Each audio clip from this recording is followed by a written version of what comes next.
Hi guys, magandang buhay.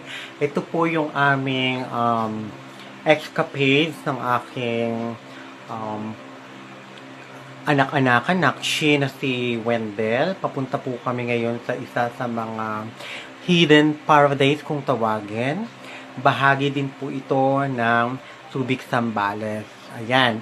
Yung iba rito, posibleng familiar sa lugar pero marami sa mga followers natin, sa mga supporters natin na hindi alam tong lugar na ito, especially yung mga nasa bahaging Visayas and Mindanao. Ayan po. Ayan, habang kami ay nagbabiyahe, sakay kami ng kanyang motor, ng aking nakshi. Yan, makikita nyo po ang aming